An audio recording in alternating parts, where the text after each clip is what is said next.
Gate দিয়ে ঢুকাবা, gate এই দিকটা যাবা না, হ্যাঁ ওই দিকটা। সামনের লোকগুলোর সাইড করেন, ভিতরে ঢুকে যান, ওই দিকটা সামনের লোকগুলোর সাইড করেন।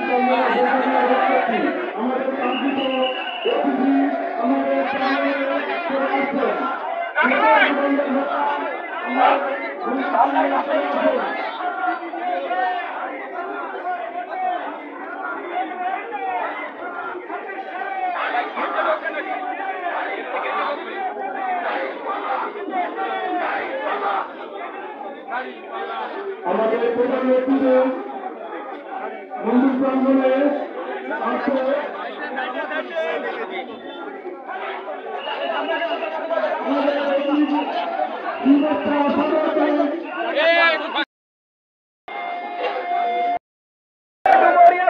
নেতা কি আছে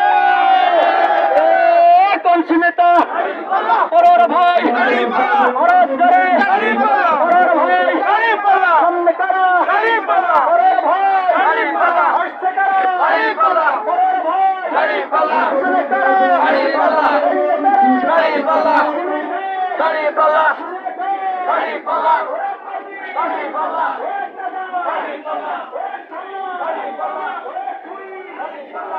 আমাদের অতিথি অলরেডি আমাদের মঞ্চে চলে আসছেন, সুন্দর ভাইরা সবাই চলে আসুন। প্রধান অতিথির আগমন, শুভেচ্ছা স্বাগতম। প্রধান ভাইয়ের আগমন, শুভেচ্ছা স্বাগতম। প্রধান ভাইয়ের আগমন, শুভেচ্ছা স্বাগতম। দুর্নীতিমুক্ত বাংলাদেশ হবে অর্থনীতি সমাজের দুর্নীতি মুক্ত স্বচ্ছ, সবাই সবার অধিকার খুঁজে পাবে। তরুণ ছাত্র সমাজ লেখাপড়া শিখে বিশ্ববিদ্যালয়, কলেজ, ইউনিভার্সিটি, মাদ্রাসা থেকে বেরিয়ে তাদের কর্মসংস্থান হবে, বেকার থাকবে না। হয় তাদের কাজের ব্যবস্থা করবে, না হয় রাষ্ট্র তাদের বেকার ভাতা দেবে। কিন্তু পিতামাতা তার ভাই বোনের সংসারে লেখাপড়া শিখে বেকারত্বের দুঃসহ বোঝা নিয়ে তাকে জীবনযাপন করতে হবে না। এমন এক দারিদ্র্যমুক্ত সমৃদ্ধ অর্থনীতির উন্নয়নের দুর্নীতিমুক্ত একটা বাংলাদেশের স্বপ্ন দেশের মানুষরা কিন্তু দেখেছিল। তা হয়নি বলেই গত বছর 2024 সালের জুলাই আগস্টের এক ছাত্র গণ অভ্যুত্থানের মধ্য দিয়ে দেশের একটা রাজনৈতিক পরিবর্তন সূচিত হয়েছে। এখন আসুন আমরা দল মত নির্বিশেষে অতীতকে আমরা ভুলে গিয়ে মহান আল্লাহ তাআলার কাছে আমরা ক্ষমা চাই, যা আমরা ভুল করেছি, যাদের কারণে জাতির উপরে দুর্যোগ দুর্ভোগ নেমে এসেছিল, আল্লাহ তাআলা সকলকে ক্ষমা করে দিন। আমরা সকলে মিলেমিশে আমাদের স্বপ্নের সেই নতুন বাংলাদেশ গড়ার কাজে আমরা সামনে আত্মনিয়োগ করি। হিন্দু মুসলিম বিভিন্ন সময় যারা দেশ শাসন করেছেন, তাদেরই প্রয়োজনে তাদের ভালোবেসে কাজে টানার জন্য সংখ্যা গুরু আর সংখ্যা লঘু এইভাবে দুটি ধর্মের মধ্যে বিভেদ তৈরি করে কেউ কাউকে কাজে লাগিয়েছেন। রাজনৈতিক স্বার্থ যখন পূরণ হয়েছে, নিজেদের ভাগ্যের বদল হয়েছে, হিন্দু মুসলিম তাদের ভাগ্য যেমন তেমনই থেকে গেছে, তাদের ভাগ্যের কোনো বদল হয়নি। রাজনৈতিক স্বার্থে তারা শুধু ব্যবহৃত হয়েছে। এই জন্য আমাদের বাংলাদেশ জামাত ইসলামীর সম্মানিত আমির এই কথা বলেন, ইসলামের সুবহান আদর্শ হলো একটি ভূখণ্ডে যদি কোনো ধর্মের লোকেরা সংখ্যায় কম হয়, তাদেরকে সংখ্যালঘু বলা যাবে না বা সংখ্যাগুরু বলা যাবে না। বেশি হলে সংখ্যাগুরু, কম হলে সংখ্যালঘু। এটা হচ্ছে একটা ডিসক্রিমিনেশন, এটাই হচ্ছে একটা বৈষম্য। আমাদের আমির জামাত একটা শুক্রবার সাহেব বলেন, সংখ্যায় কে কম হলো আর বেশি হলো, এটার কারণে একটা মানুষের অধিকার কখনো কম বেশি হতে পারে। মুহাম্মদ মুস্তাফা সাল্লাল্লাহু আলাইহি ওয়াসাল্লাম সব ধর্মবর্ণের মানুষের জন্য সেই সম্প্রীতির বন্ধন কিন্তু আমাদের মধ্যে সৃষ্টি করে গেছেন। বিদায় হজের ভাষণে প্রিয় নবী মুহাম্মদ মুস্তাফা সাল্লাল্লাহু আলাইহি ওয়াসাল্লাম বলে গিয়েছেন, কোন জনপদের মুসলিম শাসক যদি রাষ্ট্র ক্ষমতা হাতে পায়, সেই রাষ্ট্রের অধীনে অন্য যে কোনো ধর্মের লোকদের জান মাল ধন সম্পদ ইজ্জত রক্ত ওই মুসলিম শাসকের কাছে আমানত স্বরূপ থাকে। এটি হচ্ছে ইসলাম। কিন্তু ইসলাম সম্পর্কে ভুল বুঝিয়ে মিথ্যা প্রচার করে হিন্দু মুসলিমের বৈষম্য তৈরি করে সংখ্যালঘু সংখ্যাগুরু বিভেদ তৈরি করে বিভিন্ন সময় কিছু কিছু দল এবং গোষ্ঠী যারা হিন্দু ভাইদেরকে তাদের রাজনৈতিক স্বার্থে ব্যবহার করছে, নিজেদের ভাগ্য বদল করেছেন, কিন্তু হিন্দু ভাইদের উপরে। তাই জামাত ইসলামী এখন এমন একটি বৈষম্যহীন চমৎকার বাংলাদেশ গড়তে চায়, যেন ধর্মীয় শিক্ষা, ধর্মীয় নৈতিকতার ভিত্তিতে একটা দেশ যদি পরিচালিত হয়, তাহলে সেখানে সব ধর্মের লোকেরা নিরাপদ। আমরা বিশ্বাস করি একজন হিন্দু ধর্ম, সনাতন ধর্মের অনুসারী কোন হিন্দু ভাই বোন যদি তার ধর্মটাই যদি সে নিষ্ঠার সাথে মানে, তাহলে একজন সে সৎ মানুষ হয়। হিন্দু ধর্ম কখনো বলে না চুরি করা ভালো, মিথ্যা বলা ভালো, খুন করা ভালো, মানুষের সম্পদ লুট করা ভালো। কোন অন্যায়কে কোন ধর্ম কোনদিন সমর্থন করে না। ফলে হিন্দু ধর্মীয় রীতি যদি কোন হিন্দু ধর্মের লোক পালন করে, তিনি একজন সৎ মানুষ। আবার একজন মুসলিম হয়েও সে যদি তার ধর্ম ঠিক মতো পালন না করে, ধর্মীয় অনুশাসনের বিরুদ্ধে তার জীবন কাটায়, সে মুসলিম হলেও আচার আচরণের চরিত্রে সে সবচেয়ে অদম্য।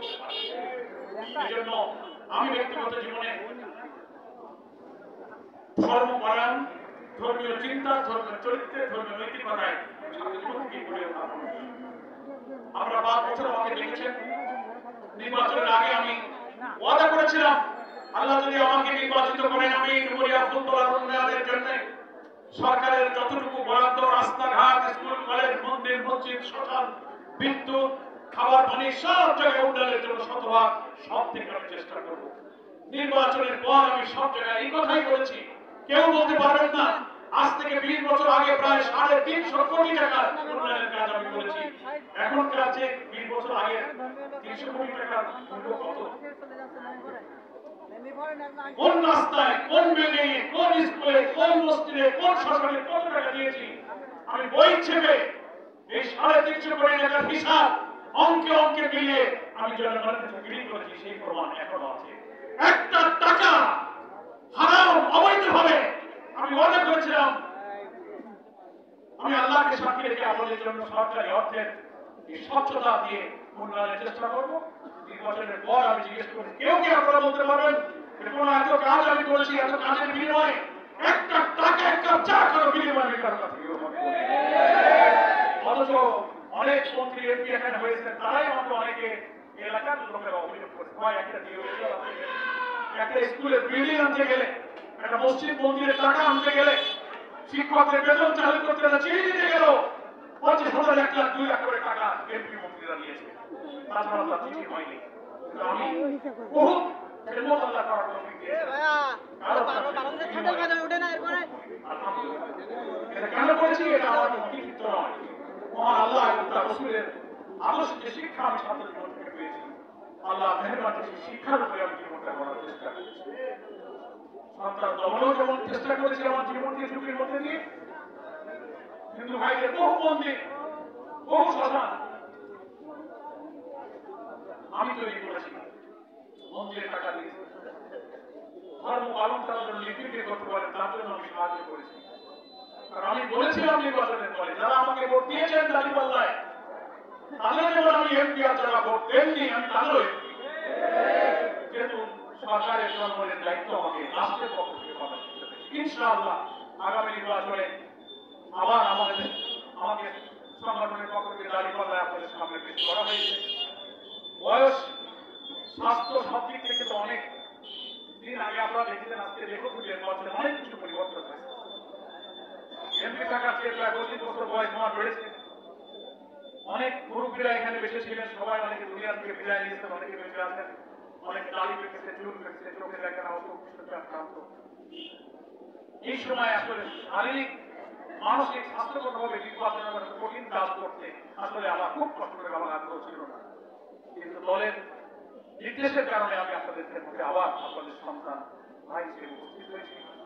যদি আপনারা আমাকে ভালোবাসেন, দোয়া করেন, আল্লাহ যদি আমাকে আপনাদের ক্ষেত্রে আবার কবুল করে, এই ডুমুরিয়া ফুলতলা যে অসংখ্য কাজ, এই ডুমুরিয়া ফুলতলার রাস্তায় রাস্তায়, গ্রামে গঞ্জে, পথে রাস্তায় আমি ঘুরে জানি কোথায় কি সমস্যা আছে, কি পরিমাণ অনিয়ম হয়েছে, অবহেলা হয়েছে।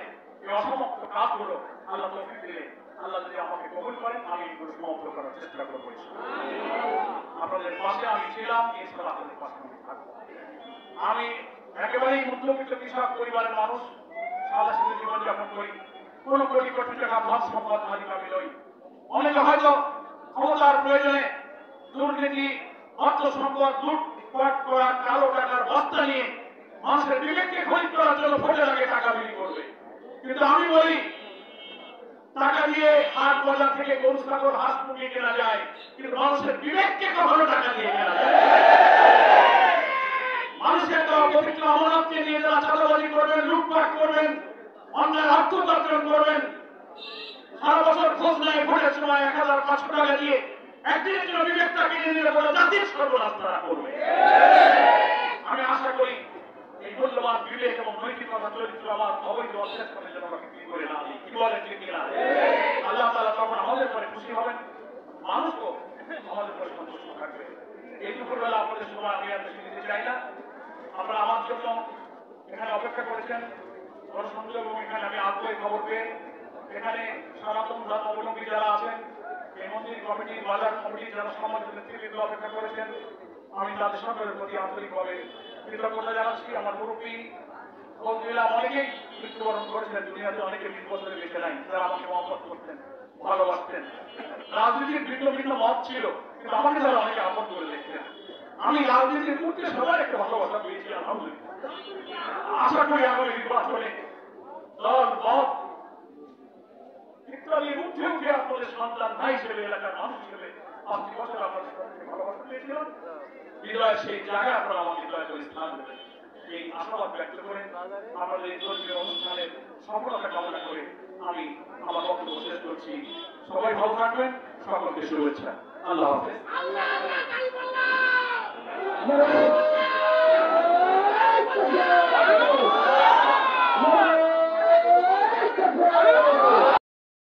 কিছু নাই, উনি একটা জিনিস জানে মানুষকে কিভাবে ভালোবাসতে হয়। আপনারা তো জানেন না, এই যে আমাদের পঞ্চমীর দিন থেকে, পঞ্চমী আমাদের দুর্গা পুজো শুরু হয়, পঞ্চমীর দিন থেকে উনি ভোর রাত্রে চলে গেছেন ঢাকায়, রাত 4টার সময় ঢাকা চলে গেছেন। ঢাকার কাজ সাথে 5টার সময় এসে আবার আমাদের মন্দিরে মন্দিরে ঘুরে বেড়াইছে, যাতে কারো সমস্ত হিন্দু ভাইরা যাতে আমরা সুন্দরভাবে আমরা পূজা অর্পণ করতে পারি। উনি দেখে বেড়াইছেন সমস্ত মন্দিরে মন্দিরে গিয়া। এই কটা দিন, সেই পঞ্চমী, সপ্তমী, অষ্টমী, নবমী, দশমী, একাদশী, এই 5-7 দিন উনি একবার খুলনা গেছেন, একবার আমাদের মাঝে ফিরে আসছেন, একবার খুলনা গেছেন, একবার আমাদের মাঝে ফিরে। ওরা তো বয়স দেখছেন। এখন আজান হচ্ছে।